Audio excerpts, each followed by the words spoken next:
The Minutemen want to have something to say? Yep. Who are you going to kill today? Who are we going to kill today? Yeah. Well, I just would like to know, well, actually American citizens are being killed right now by this drug war that's going on. That's right. Okay, I want to know why the federal government is not doing anything or a lot more to seal our borders in this country so that we're a solvent country again. Oh, we can't get enough Minutemen armed. We'd like to get all the Minutemen armed so that they could stop shooting people here. It's not our job. We're just citizens. It's the United States government constitutionally protect us. Well, so say we'll try and get you some more arms and get you down there to. We don't want to go down there. We want to have lives, of normal lives. We pay taxes, and we pay to have the government take care of our borders. Is that all? Is that all what? The government should do?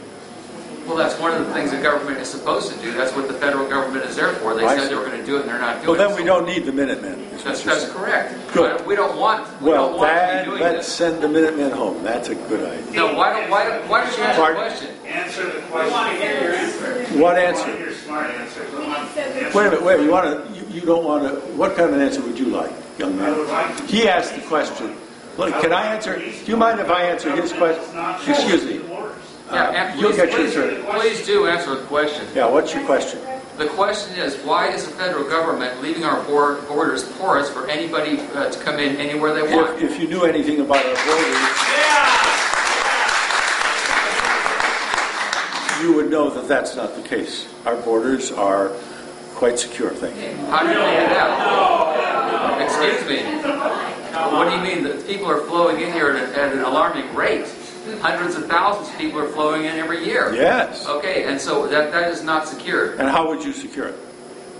I'm asking what are you guys doing? No, tell me. I mean, I'm not the government. I would send about 25,000 troops down there for one thing, and I would build a wall down there to make so vehicles cannot pass. How high and how long would that wall be? As high and as long as it takes.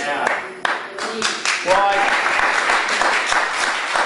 I tell you what, we'll go down there. You design the wall, and as soon as we know, if you don't want to shoot the people coming over, then I'll go down and we'll go and start a ladder company. But I got to know how high that wall is, and I'll sell a whole lot of ladders.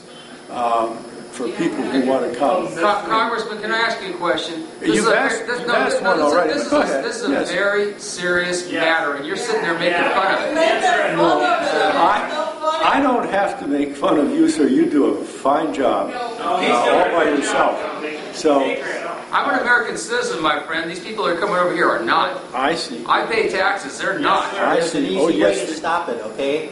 Is have all the American corporations and businesses make it illegal with a $10,000 penalty for each person that they hire that's not supposed to be here, and then we won't have 100,000 people coming across the border. That was supposed to happen in '87. Oh, we still have for agriculture the Passero program, which is legal, and contractors contract with particularly grapes, which are a special harvest skill, artichoke, strawberries, and those, I don't know what they call them, contractors, are allowed to bring in foreign nationals for the specific harvest, and then they go home. And they're responsible for their care and housing and all that while they're here. So we have that program.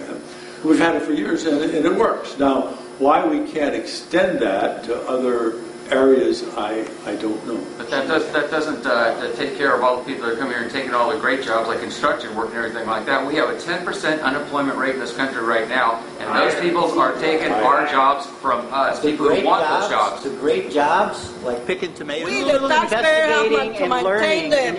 We have to pay the education, we have to pay everything. So why are you doing saving $1 for a tomato? They come here for a few years and they bring the parents here. And the parents, not too long, get entitled to all the benefits. All kind of benefit they got. and they never work a day here. They never work a day in this country, but they get all kind of benefit. I work here for 30-some years. We're not entitled to anything, and they have a better life than us. They go see the doctor, not themselves. They don't have to pay. They even bring the money here, put in the kids' name, so that they're entitled to apply all kind of benefits: Medicare, SSI, and helper, and all the and the food stamp. This is life out of this country. Like the government just take care of them. They never really, they feel so happy. I think this is something's wrong. All I'm for is let's keep America open. Let's try and treat our people fair. You mean our people or the illegals fair? Well, all these immigrants that we have here came over here legally, and I don't think they're happy with the illegals. Look how many immigrants we have. That's true. But they did a good job coming over. They spent years and money. I understand that. We don't follow our laws. We have laws in place, and then when you want to let legal people come over the legal way, and they see all these illegals come in, it just burns them up. And that's right. We don't say this is the law. I don't care how you got here. You're going back because you broke the law. Yes. And these people are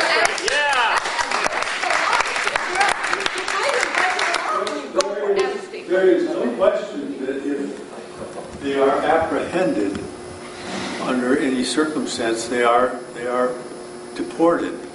And the question is, if the Minutemen don't shoot them, the question is finding them. One of the reasons that you have such a low incidence, I think, of crime among those people who are here without documentation is that they're scared. They know that if they're arrested for a crime, they will be turned over to the immigration authorities, which they try and avoid. So their anchor babies aren't afraid. Phoenix is the number 2. Anchor babies is another sign of a sick discrimination. They're coming across the border and they're going into Phoenix.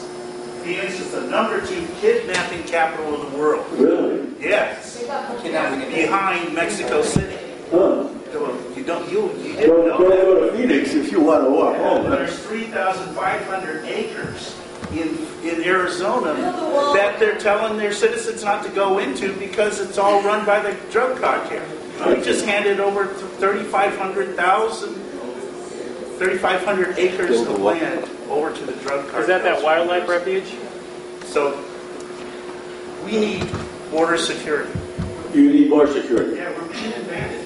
You're being invaded. Yes, we are. It's an invasion. It's an invasion of the United States. I see. Okay. Maybe we should. What do you think? Maybe we should insist then that we do support the NRA and everybody should be required to carry a gun. How would that? Would you like that?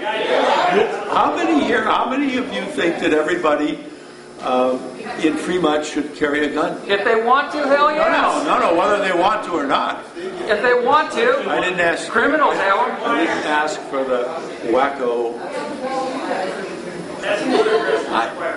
Pardon? Arizona has it right. Yes.